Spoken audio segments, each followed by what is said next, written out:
Yep. Yo, welcome to the Ice Palace. Welcome to the Ice Palace.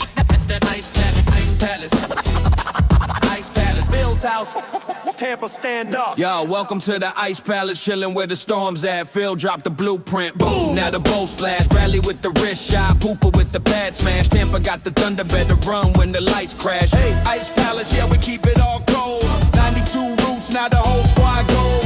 Lightning in the building, legends never fold. Blue boat strike hard, watch the story unfold. Phil Esposito walking in like a boss, selling ice in the heat. They thought he lost, but he flipped that swamp, froze it like a chain, turned palm trees into hockey fame. Bradley snipe goals, crowd go boom. Sisterelli get gritty in the locker room. I'm a lick first pick, young kid can't quit. Grattan throwing hip checks harder than the drum kit. Pooper on fire, pad stump like bass. Expo hard rocking every seat in the place. We came from tents, from sweat, from grind. 92, baby. Yeah, we built this mine. Yo, welcome to the Ice Palace where the big dogs skate. Phil built the kingdom, now we dominate. Rally with the sauce, Pooper shut the gate.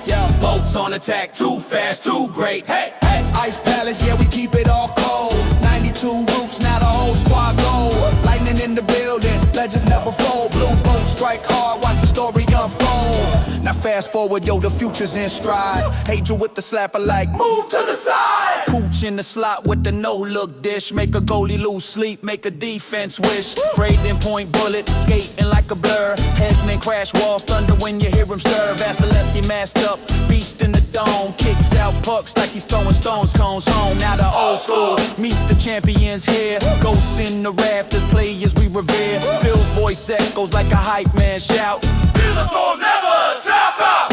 Hey, Ice Palace rockin', better brace for the shake. Boat blue booming like a coastal quake. Tampa got pride and we rep that state. From 92 grind to the back-to-back plate. Hey, Ice Palace, yeah, we keep it all cold. 92 roots, now the whole squad gold. Lightning in the building, legends never fold. Boat strike hard, watch the story unfold. Ice Palace. Ice Palace. Phil's house. Tampa, stand up. Ice Palace. Ice Palace. Phil's house. Tampa, stand up. Yo. Welcome to We the Thunder. My name is Rob. My friends call me Shooter. You can too if you're watching or listening to this show. It is We the Thunder. If it's your first time here, it's kind of a surprise, but welcome. We talk about the Tampa Bay Lightning from a fan's perspective, and we break up the season into little bite-sized chunks, week by week. So we're gonna talk about the last week of Lightning hockey, and if you're looking for somebody on the screen named Thomas Scully, we fired him. We kicked him to the curb earlier today. We've got a temporary co-host tonight.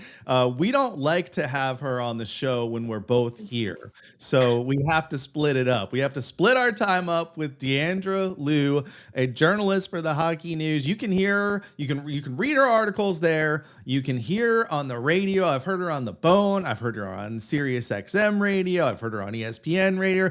I've seen her on the NHL Network before, and she is right here, and I think this is her third time. So the third time gets you one of these. A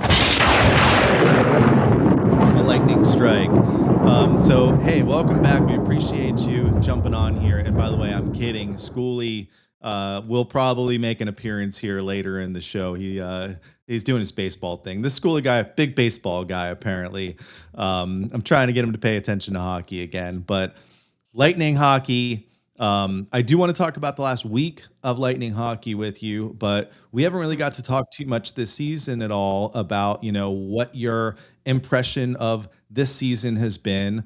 We've had the Stadium Series outdoor game, which was an amazing experience. We had a break. We got to watch Olympic hockey. But let's start just with the Bolts season. It's been a little bit of a roller coaster, starting on the low point of that roller coaster, and everything's kind of gone up, up, up, up, up. And then we've kind of hit that downhill. And hopefully here, as we go into the playoffs, we're back kind of on our way up as the team gets healthy. But what has your thoughts been about this season, as really we only have about 15 games left until the playoffs? Yeah, well, thanks for having me on. like you said, I think I'm echoing a little bit, so I apologize. Um, I try to come on once a season. That's my goal with you guys. So I feel like I'm a little overdue here, but I think overall there's a lot to take from this season. I feel a lot has happened. The start, obviously, slow start, kind of mimicked what we've seen since the Olympic break, I would say, like very similar. And then everything in between was really good. So I think overall we've seen players that we weren't expecting step up, and we found out that the future of this team is really good. Um, Look at like Dominic James and Stu. Those two come to mind, but also like Declan Carlisle. Um, and so I think that's been a highlight of this season, right? We've seen a lot of players come up from Syracuse, and it's been really fun to cover this team, honestly. Um, really good vibes in the locker room this year. I think there's like that young energy mixed with the veterans, and I'm excited to see what they do for the rest of the season. I'm not worried about the little slump that they went through. I think what we saw last night is more of like what the team actually is.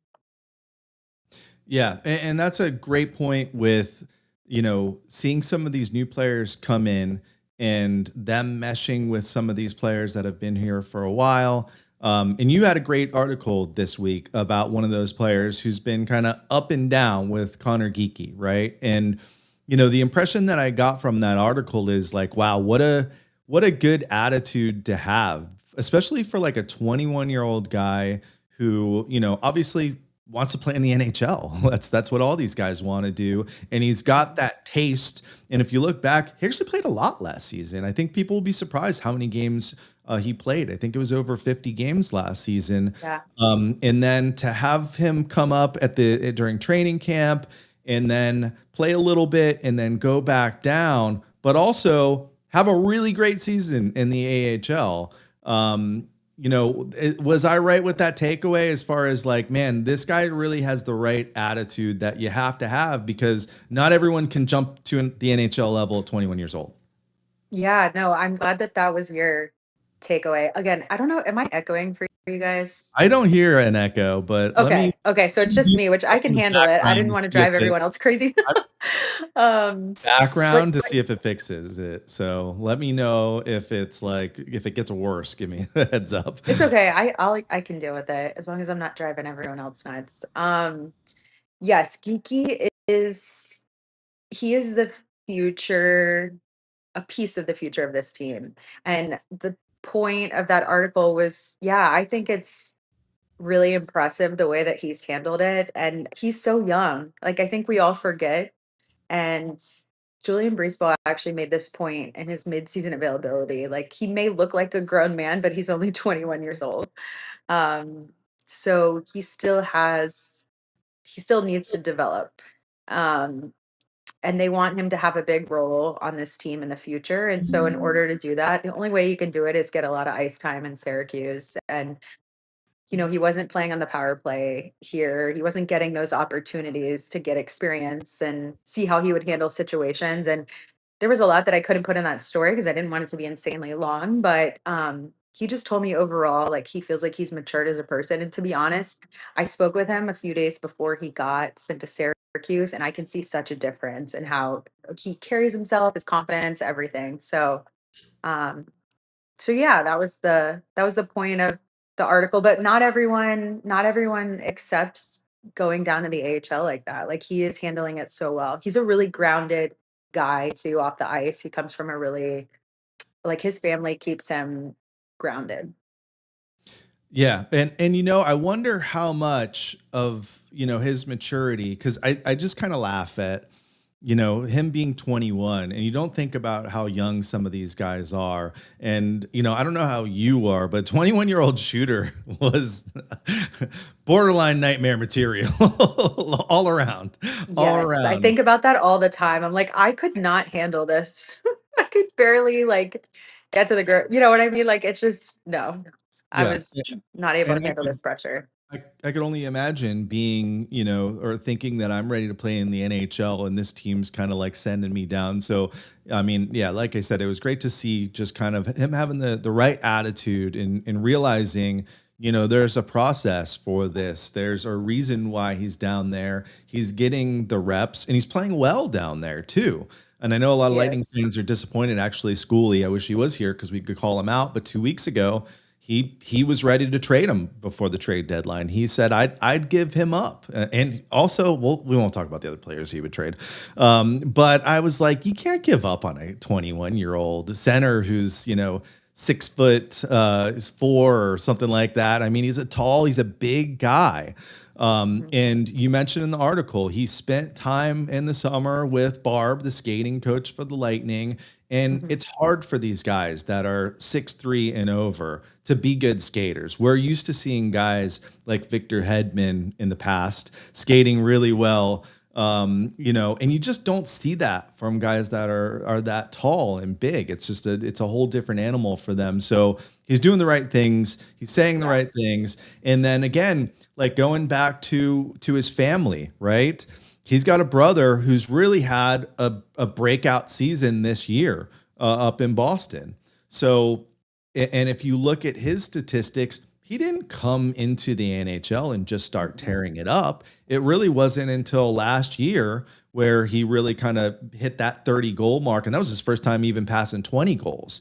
And that was basically 4.5 seasons in the NHL of consistently playing before he really kind of broke out as an offensive threat. So I wonder how much that really kind of affects his outlook, knowing like he's seen, a family member go through it and look now because he's really kind of emerged as almost a superstar like player in Boston. Yeah, no, it definitely does.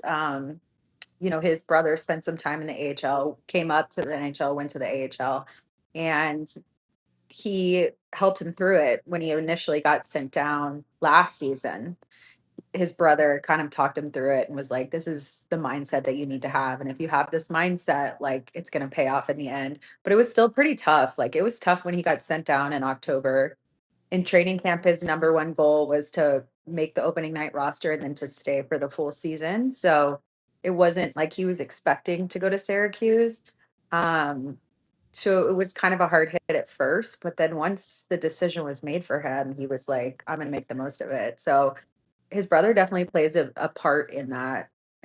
But he's just a really grounded kid, anyways. Like you said, and he's 21 years old. So that's even more impressive.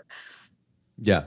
And just looking at the future, a lot of things can happen. People get moved in the NHL a lot, but if you look at Geeky as a potential center in the future, Sam O'Reilly as a potential center in the future, another guy who's doing really, really well, who we might see in the future. The future is bright, but one of the things that I wanted to talk about today, and it's on our little bullet point teaser, is Mhm. are the superstars of tomorrow already here today? Because I had to wear my Cooch shirt after the hat trick last night, the 5 points, second place now Uh, for the point race, right behind McDavid, who we'll see on Saturday night. But uh, it was Jake Gensel who became the fastest player in Lightning history to hit 150 points in his 146th game. We've had some pretty good players in the history of this team, and for Jake to do that is a pretty impressive feat, right? yeah, no, I think there's like I view it as like three groups on this team. There's like the vets, like the Headmans, the Points, Vassy, like those guys. And then there's like that middle kind of group. I'm going, I mean, Cooch is the vet, but then you have like the Hagel, Sorelli, that kind of middle. I've noticed Yanni Gord can hang with the vets and he can hang with the young guys and he can mix it up with both groups. And then you have like the younger guys and the Syracuse guys that came up and they've been up all season. But yeah, getting Jake Gensel, obviously that was the moves were shocking, right? To Lightning fans in general. Like that was just a lot of drastic changes. But you look at just that summer in general, adding Gensel, Geeky, Moser, like JJ Moser is another one, like a young future star of this team. And I've just been like so impressed watching them. Like that whole group, like you said, the stars, the future stars, they're actually already here. Yeah, and Um, that's a good point with Mosier. Like he's a number one D man. I mean, he really is, but he does it in such a quiet manner, and he does it with defense. A lot of the guys that get the credit defensively are the ones that are racking up points. They're scoring goals. Obviously, Radish has really kind of blown up this season with points, but Mosier, it's not that he does it quietly, because I think folks like you up in the box and folks that watch the games like me, like we notice the plays that he's making that maybe others don't, the casual mhm. fans don't. But it doesn't really stand out on a stat sheet. You really have to pay attention and see. And we've been seeing it for 2 seasons now from Mosier. And that's the kind of moves that JBB has to do to, at the end of the day, keep his job and really kind of keep this team competing. You've got to take some risks like that. Did I think that it would ever send Sergachev off after, pretty recently signing him to that contract? No. But something's got to give. And when you're playing with this much cap space, JBB, he's done a really good job. We won't bring up the one trade that comes up often on this podcast. Everyone gets a bogey, or not a bogey. I don't know my golf terms. But that one miss was made up with a lot of really great moves. And going back to these superstars of tomorrow already being there today, Hagel. The Yeah. stat last night, I mean, four points for Hagel last night, right? But the stat that he hit last night was 60 points in the season. So 4 consecutive seasons of 60 points. And you look at the guys on that list, it's Brad Richards, who everyone forgets how great of a player he is. We were talking about that on Mhm. the stream last night when we watched the game. Vinny, St. Louis, and Kucherov. Like that's pretty good company to be in. So you've got a superstar, a couple superstars right here, and they're signed. They're signed for a while. Not to mention Nikita Kucherov, the unbelievable statistic of the day that's been out there. I don't know if Ben broke this. I saw it first from Ben. But the 5th player in NHL history to record 3+ points in 3 consecutive road games, at least 3 times in his career. The other players that have done that: Wayne Gretzky, Jaromir Jagr, Mario Lemieux, and Pat LaFontaine. And here's the one that's really circling around. 93 points in his last 45 games. That's the most by NHL player in that time span since Mario Lemieux 30 years ago, 1995-96 season. So, I mean, how do you explain to people to just enjoy the greatness of Nikita Kucherov that we get to watch like every other night these days? Kucherov is, I feel like it's almost like he's been so good for so long and is so good all the time that he doesn't get, like, people just assume he's just gonna be good, and then they just don't recognize how good he is maybe, like, they're just so used to it, and he is quiet about it. Um, but every year around this is when I start making my push, because I vote on the Hart Trophy, and I every year I hear people around the league that get to vote, and I hear the reasons why they don't vote for him, and it doesn't ever make any sense. And so I'm really hoping, seeing these numbers, hearing these stats, which are just insane. Um, I'm hoping it resonates with people, because I think he is very deserving of the Hart this year. He's had just an amazing season, honestly. But Cooch is so good. And one thing that I noticed actually, because in the press box, right? We're so high up. We're like up in the sky in the press box. But I was watching him and Brandon practice taking reps on the power play. And I was just like watching how fast he is on ice level. Like insane. So even for me, seeing him all the time, seeing him down low, you really get to see like where his eyes are, what he's looking at, his passes. how fast he is. He's just so good. Like it's insane.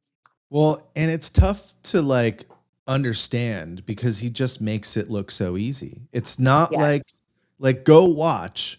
I'm not telling you because I know you've seen him play, but like for the casual fans out there, go watch a Colorado Avalanche game.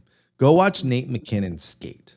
It's noticeably different from watching Nikita Kucherov. It's like, Yes. and the same thing you can say about McDavid. It's like I don't want to call them tryhards, but like if you look at them skating side by side, it's like those guys are trying as hard as they can, and Cooch just makes it look easy. Like he makes it look so simple.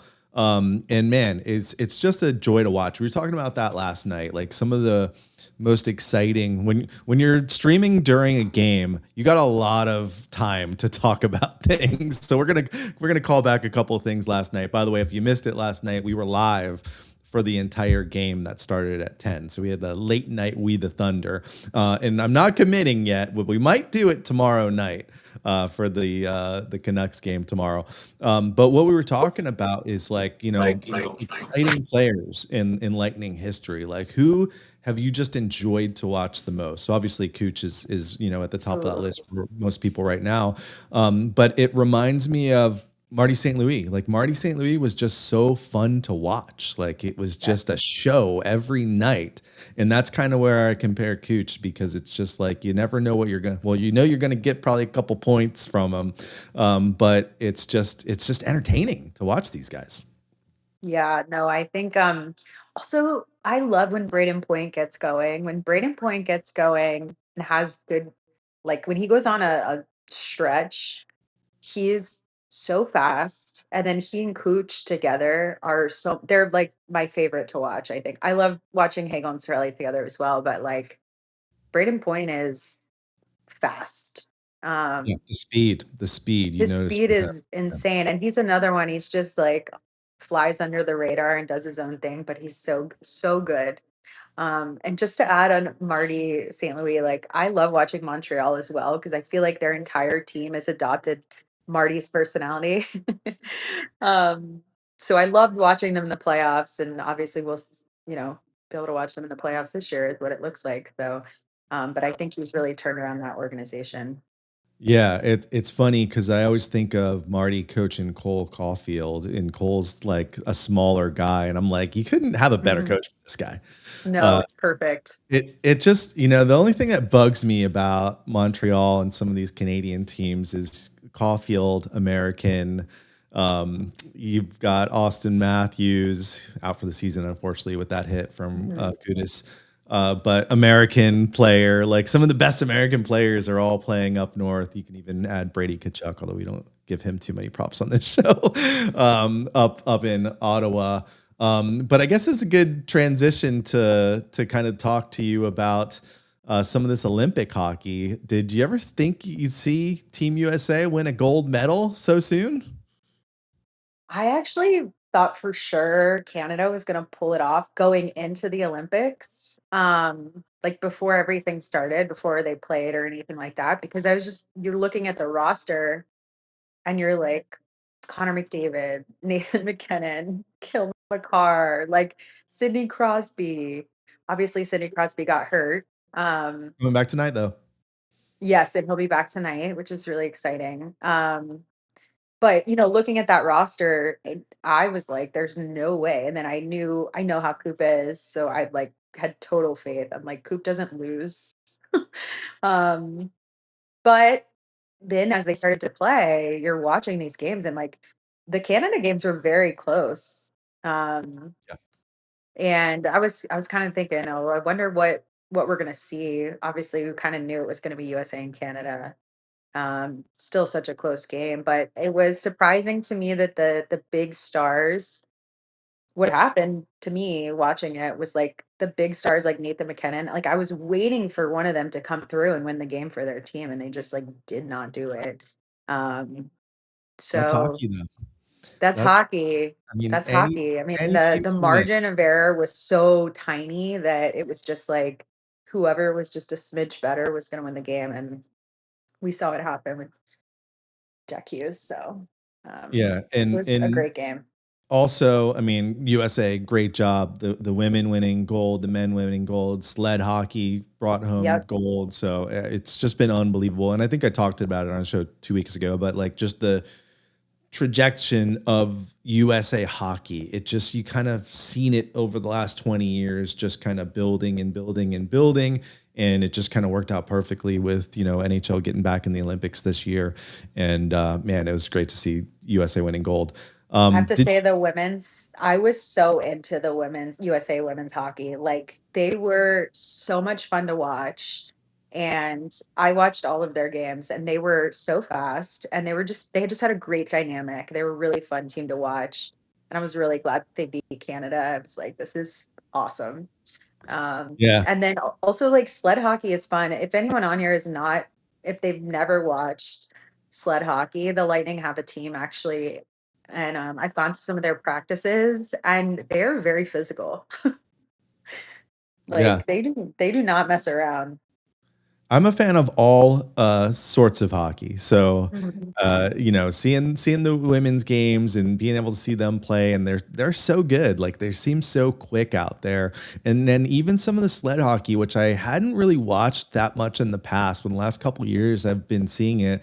It's so cool because it's like a different version of hockey, but it's still hockey. It's still the Uh, same. Like, yeah, it's different yeah, because you have to be ambidextrous and it's a lot of core because everyone has different paths to how they got there. Like I realized when I was chatting with the Lightning team, it's like some were born paralyzed, like there was just different ways that led them to sled hockey. Everyone's story was so different. So you have to be ambidextrous and you have to build your core muscle. And then they like ram each other into the boards and stuff. Like they have rivalries and it gets really intense. So it's really fun to watch. I could talk about them for forever.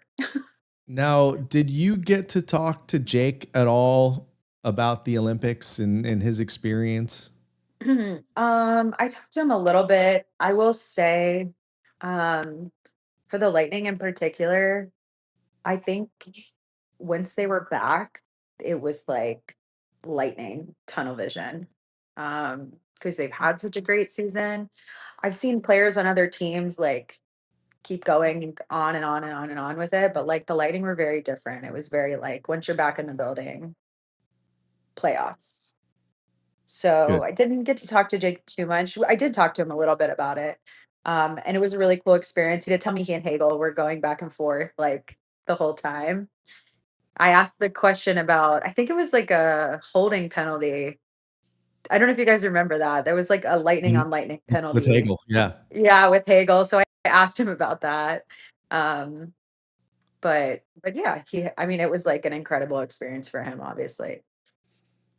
All right, I wanna talk about the return to the ice because 'cause we've had about 10 games since then, but before we do that, um, stadium series. We don't get these nice things all the time, Ugh. and obviously, we talk about it a lot. Someday we'll stop talking about it, don't you guys worry.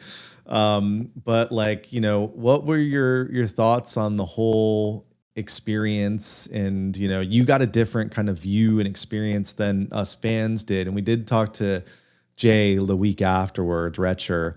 So we got a little bit of kind of his take and his view on the whole experience. But like, what was it like for you? And did it live up to all the expectations or more, like it did for most of us fans? Oh, it was so much fun. I feel like I'll be talking about it for whenever anyone brings it up. I'm like, I'm more than happy to talk about the Stadium Series game because it was such a good time. My dad was there as a fan, so I got to hear like his perspective um, of just being out there in the cold. But like, he said it was just so loud and it was like electric. Um, my experience was, I mean, it was awesome. Um, the league was there. We were there as they were building the ice out and they built the tent. And it was crazy to see all the work that they put into it. And then when it was finally game day, it was just so surreal.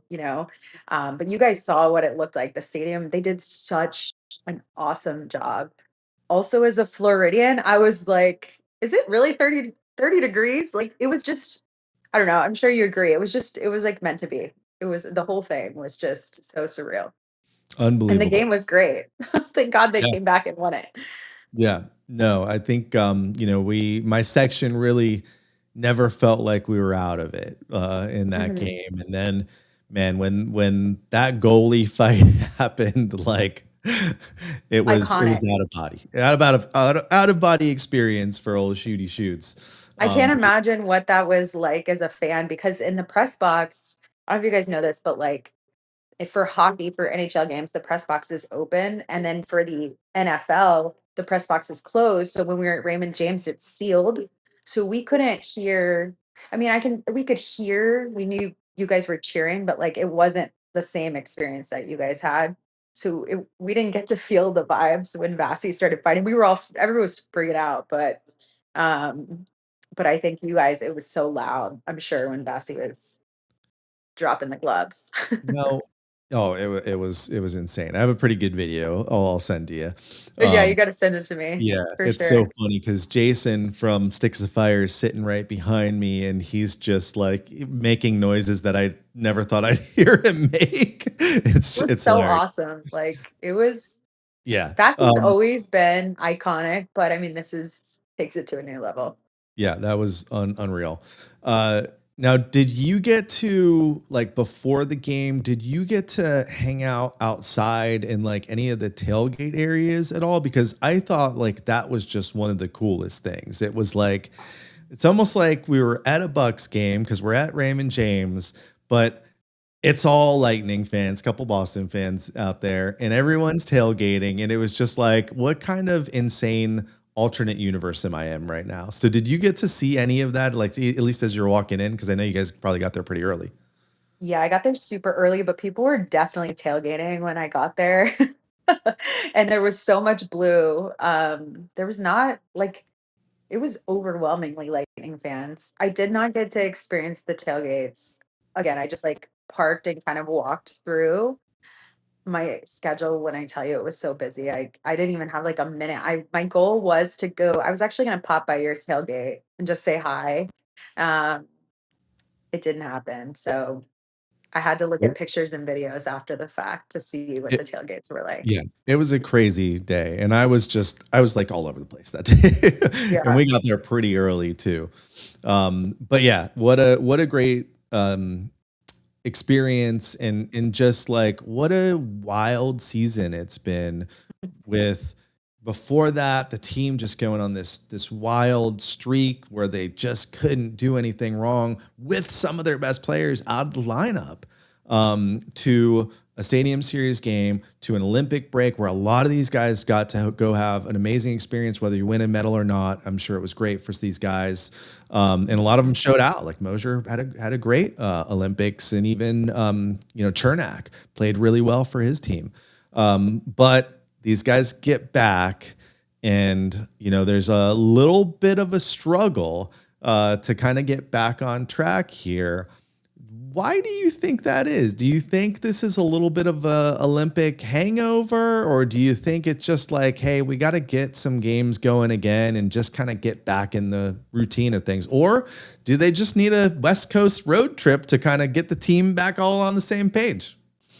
Well, I think I've said this a few times. Anyone who's watched this team for the past, what, like 7 or 8 years, I would say they know that breaks like are not good for the Lightning. They just never have been. um, Yeah. and I was hoping that wouldn't be the case this year, but you have to think like from their perspective, it's such a going, first of all, the stadium series, going on a run, right? You're on a high, and then you have to switch. And the Olympic experience was so different for each player. So, like for Chernak, you mentioned Chernak, right? He didn't really expect to be there that long. Like he didn't think that they were gonna be in a medal game or anything like that. And it was a very different experience than like Hagel, who knew they were probably gonna go to the end. They were staying in like a hotel, it's just like it's a lot of emotions and it's a very packed schedule. And then you're coming back and then you're playing with different players. And I think it was more than just the chemistry on the ice. It's like mentally too, there's just so much going on. So I think it's just taking them a little bit. And like I said, if you watch this team for a while, you know that breaks are not breaks are not ideal. But they've also been so consistent all season that I just didn't have any doubts that I kn I feel like they're finding their game again. They've dealt with so many injuries too, so it's like injuries aren't even a not that they're not a factor, but it's not the piece of why they were off, you know what I mean? Yeah. Well, and it's tough when it's like it feels like as soon as somebody comes back, somebody's getting hurt again, right? Yeah. Like Carlisle goes down, and maybe I don't remember if it was exactly the same day when Paul came back, Mhm. but it does I think sort it of was. feel like we're getting to a point where almost everyone's healthy now. Lilleberg was practicing today Yeah. with the non-contact jersey, which means you can hit him a little bit. So maybe he gets back in the lineup. Nick Paul's back. I mean, Carlisle's going to be out for a while. Dominic James is going to be out for a while. But you've got all your key guys back, especially on defense. On defense, now we've got that problem. It's a good problem to have. A lot of really good defenders, which honestly, in the past, I've been worried about like defensive depth. And now Yeah. we've got some serious defensive depth. But what do you think? Do you think like the injuries is that something that has changed the way that the team is going to look at or change the way that JBB kind of approaches personnel? Because the trade deadline a couple weeks ago, you didn't really see a major move. Yes, we got Corey Perry. I and my take was, the Lightning, he was going to do something. The Lightning were going to make a move. This was a guy that they could bring in. He knows the system. He's going to be right up to speed. You know what you're getting. He's played a lot of games for the Lightning in the past. And then the other side of that is Schooley's like, he really think that they brought Perry in to be, that voice in the locker room, that veteran, that guy who's really going to be the Pat Maroon, if you will, Mhm. inside that locker room. What do you make of Corey Perry coming back to the Bolts at the trade deadline? Yeah, well, I think it's a little bit of both, like what you said.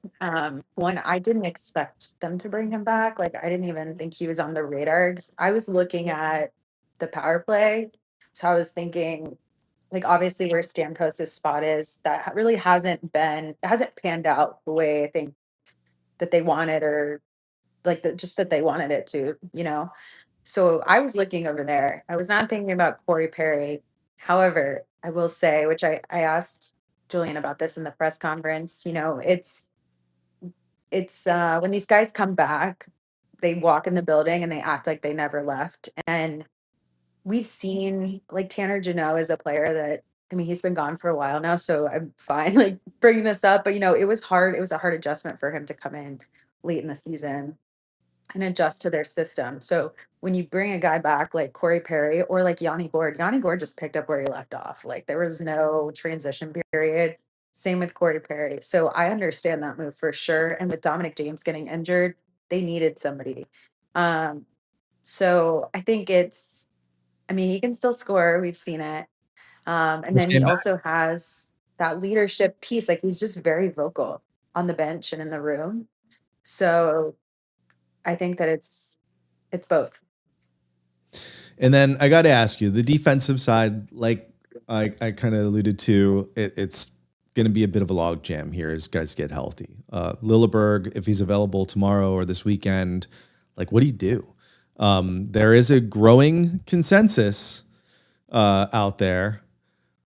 Victor Hedman has lost a step. Um, his ice time was down last night, and he's been playing technically on the third line. Although, besides the first line, second and third line are kind of getting the same amount of minutes. Uh, do you think this will become a situation where it's like we're just going to have to scratch in Lilleberg? Like you might have to sit a game as we approach the playoffs or get to the playoffs and, have some sort of healthy rotation on that back end? Or how do you think the Bolts kind of handle this? That's like the $1,000,000 question.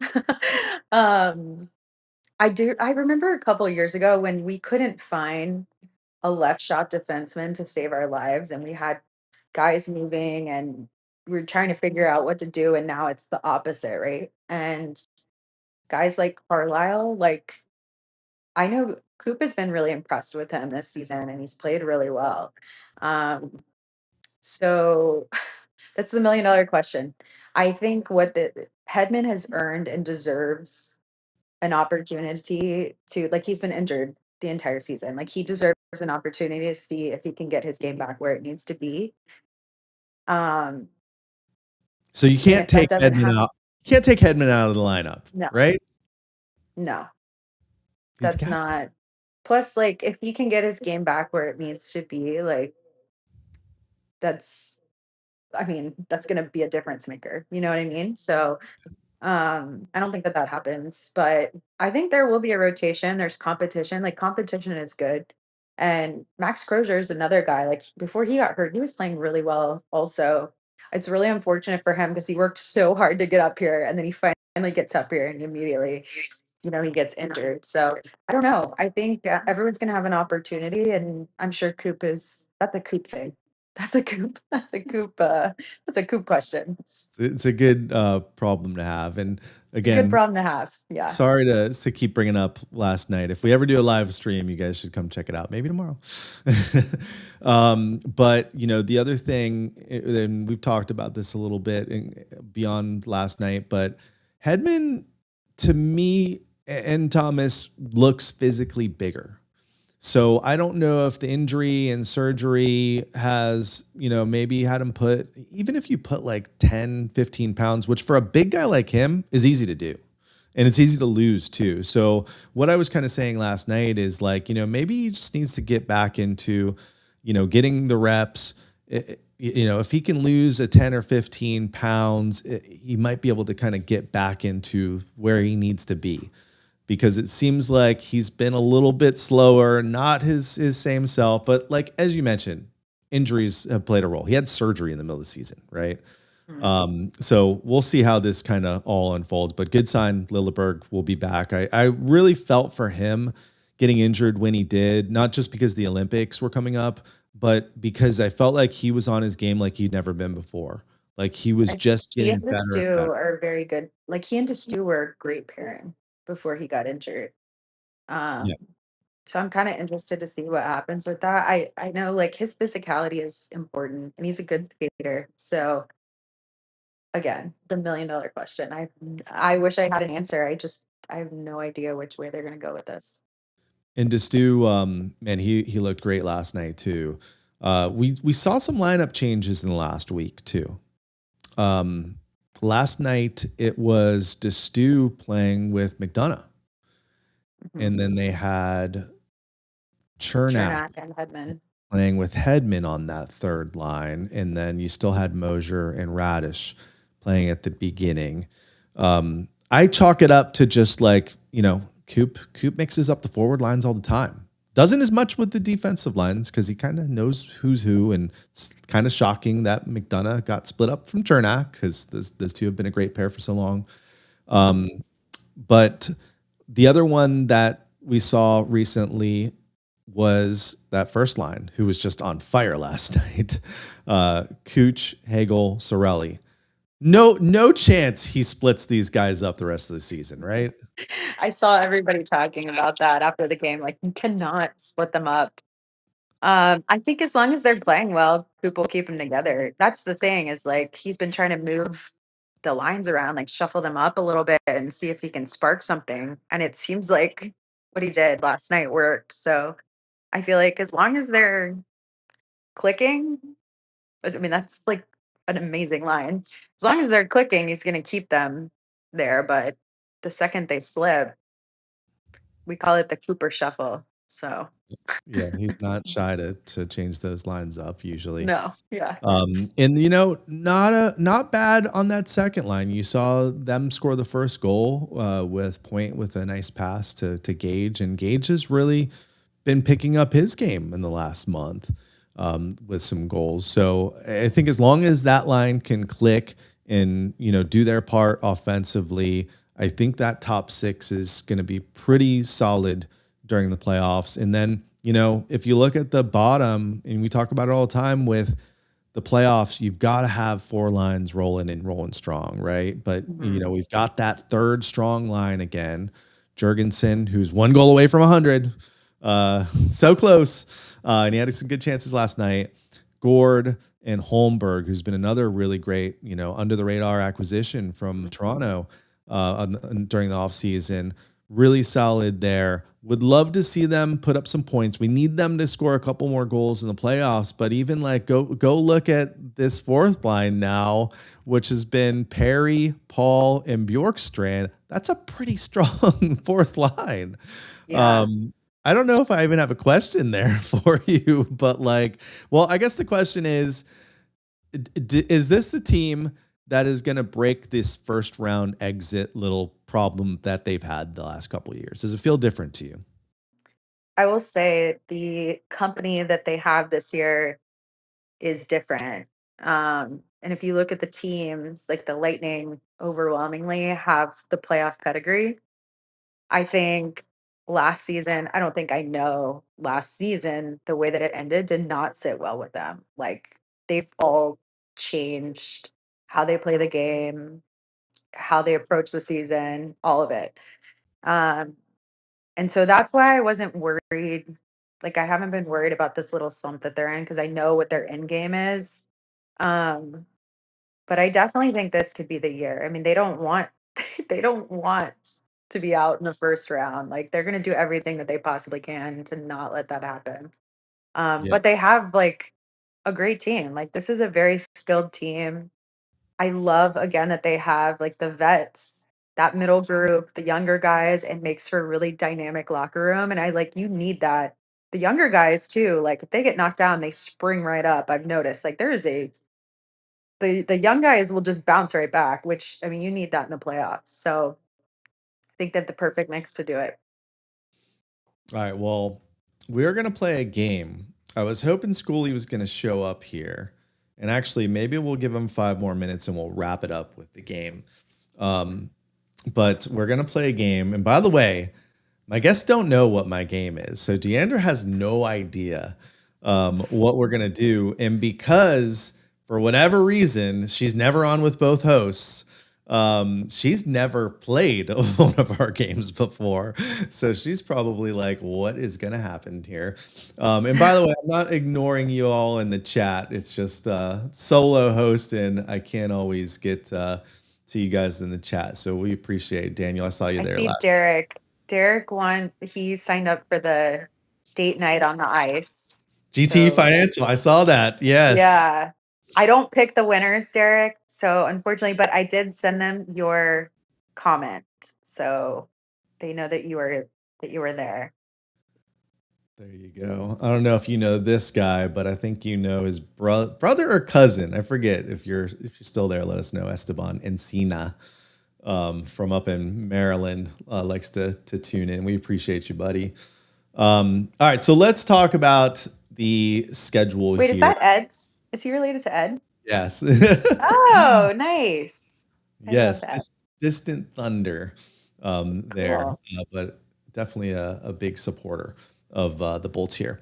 All right, West Coast trip here late in the year. We usually don't have these Western Canada trips, and yes, I know they played in Seattle last night. Well, it's not Canada, but we usually don't have these so late in the season. And I was looking back the last 2 years, we've done really well on these West Coast trips. And that's what had me thinking. And I kind of said it earlier, like, maybe that's what the boys need. They got to get out of town, have that camaraderie, get a couple wins on the road. And there's some very winnable games on the schedule here. So last night, obviously, beat the Kraken, and the Kraken aren't a horrible team. But beat the They're Kraken fighting last. for a playoff spot. Like they're competitive. Yeah, I had that one. If we were going to lose one of the games, there's one that's obvious, and we'll get to that. But I had Kraken as the other one that maybe we don't win that game. But hey, in the history of the Seattle Kraken, the Tampa Bay Lightning have a pretty darn good record against that team. Yeah. And we got Vancouver tomorrow night, another 10 o'clock Eastern time spot. Vancouver is a team that should be a win. Now, they beat the pants off of the Panthers last night, which it's not your Panthers from the last couple years.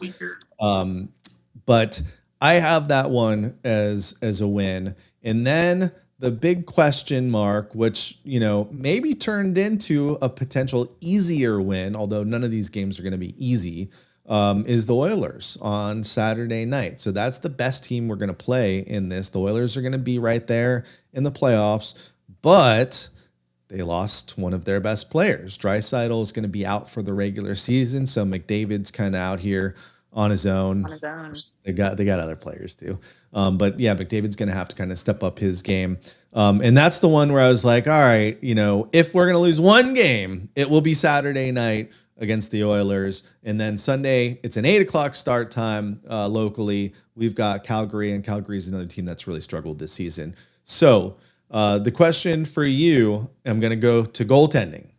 We got those back-to-back games. Oilers, Flames. We always get it wrong. Who's Coop starting net? for We'll start with For the the Oilers. Oilers, Yeah, Vasi. that's what I think. I don't too. know that for sure. I'm just guessing. Yeah. I'm putting it together. That's what I think too. So what's going to happen. JoJo's starting that game. But it just I don't see them. I think that Vasi would want to play against Connor McDavid. He likes playing against guys like that, obviously. He loves playing against Sidney Crosby, Ovechkin. So I think he'll want to play against Connor McDavid. Also, they figure out his schedule usually like at the beginning of the season and like we'll tweak it if needed. But so I think it was probably already decided. I I could be I've wrong. heard that. So you've heard that too, that they really look at the beginning of the season and really kind of map out like, all right, back-to-back games, this is where we're going to get JoJo in, and then if there's a long stretch where Vasi's playing, they want to give JoJo a game. So they really do that. That's interesting. I thought that was, I think I put it in one of my stories actually. I've talked to Vasi about it. But they plan that out ahead of time and like if they need to make a tweak, but that way he knows mentally when he's playing and so does JoJo. You can plan accordingly. So And by the way, I have up the last 2 years of this road trip, right? Lightning beat Canucks last year, and this is December. That's why I was saying we usually don't get it so late in the season. So this was December 2024. It was a while ago. But that was the last West Coast trip here. So Lightning beat Canucks 4-2. Oilers beat the Lightning at home 2-1. Lightning beat the Flames 8-3, and then beat the Kraken 5-1. And then if you go back to the season before that, it was very similar results. Oh no, did I lose my spot? No, I got it.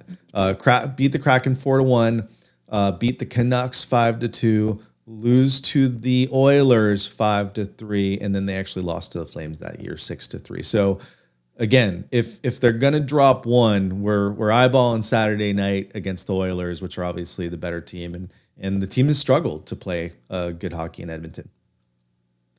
yeah, no, I think that they'll be I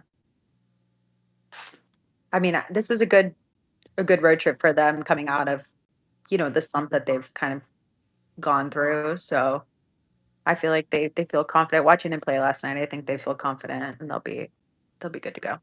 Well, and then the crazy part is when they get back, 7 straight at home. At home. And then you're kind of right there, right at the playoffs. So we're the playoffs are going to be here before we know it. And Thomas Schooley apparently is not. So Yeah. all right, so this is going to make this game a little bit harder for you, but I believe in you. I believe in you. Oh God. You can do this. Let me get rid of Schooley's little box here. Now he's truly fired. All right. So, you know what yesterday was? St. Patrick's Day? You got it. St. Patrick's Day. What is the color of St. Patrick's Day? Green. Green. So, how well do you know your NHL green teams? So there's technically 2 lists here. One is teams that are currently in the NHL that have green in their logo. And then the other list is teams that have maybe moved to different locations, or their original logo had green in it. So this is a test, and I will say this one's God. kind of hard. But let's see. Let's see. You don't look I can very do happy. current teams. How's that? All right. Let's see how you can do here. Give me 3 current teams that wear green. Dallas. Do we count Yeah. teal, or do we count like teal as green? A shade of So I green? will say I'm not counting the Sharks on here. So good catch there. The Sharks are not on here. That is teal. What about Seattle?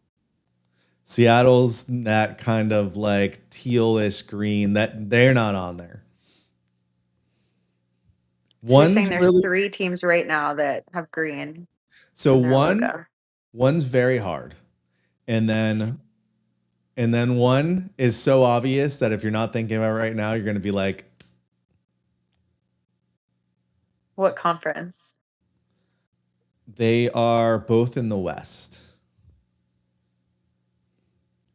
One is not the primary color at all. The other is the primary color. And they wear multiple shades of green. Oh my God. One's a very loud, ugly version, and we do not play well there.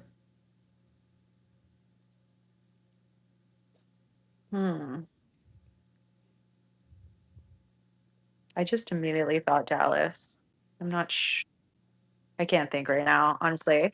I've had such a long day. I don't know. All right, You have to I'll give them give to it to me. you.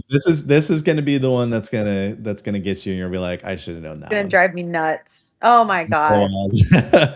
And then And 3. then I should have known when you said we don't play them well. Like we never play Minnesota well. No, we lost to them again in Minnesota this year, not too long ago. Mhm. All right, this one though, I didn't think you were gonna get this. This is why I wanted to do like the game with Schoolie because you guys could have gone Mhm. kind of back and forth here. This one really tough because it's not the primary color at all. Little green in that Blackhawk Oh feather. my God. That one doesn't count. It counts. Minnesota, I should have known. The green is there. All right. Do you want to take a stab? Take a stab at this. So I'll give you some hints. 2 of these teams have relocated. One still wears the jersey occasionally, and they're in the East. One, they've completely changed the branding, and they say this team might come back. Oh, Arizona? Little bit of green on that Coyote pants. Who knew Coyotes even wore pants? I love the Arizona branding, by the way. I love I that know they little could have done a circle that lot they with it. have. I think about that too. But Utah, like, I love Utah's branding. It's cool too, yeah. Mhm. All right, number 1 here is East Coast classic team. Like they changed the name when they moved. In the East East, Coast. played the Lightning in the last week, but under their new name, which they've had for a while now. It's one of Wait, my favorites. I actually have a shirt of these guys, even though they play against the what? Lightning all the time. Who did we play in the last of Detroit? I have to give you one of these.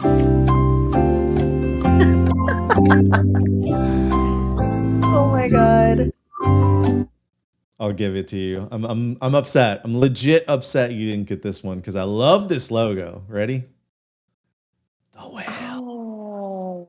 The whale. I wouldn't have gotten that though. I wouldn't have thought of that.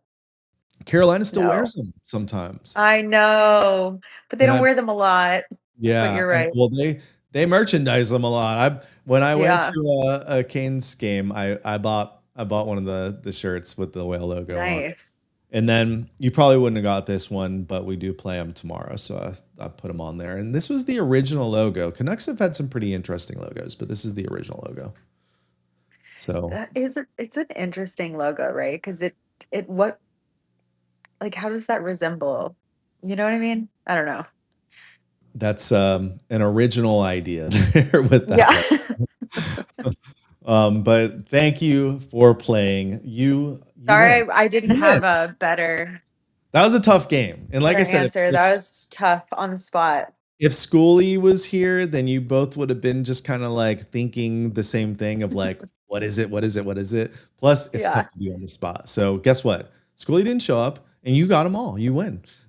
So we stand. This is 3 years in a row that I've had one host.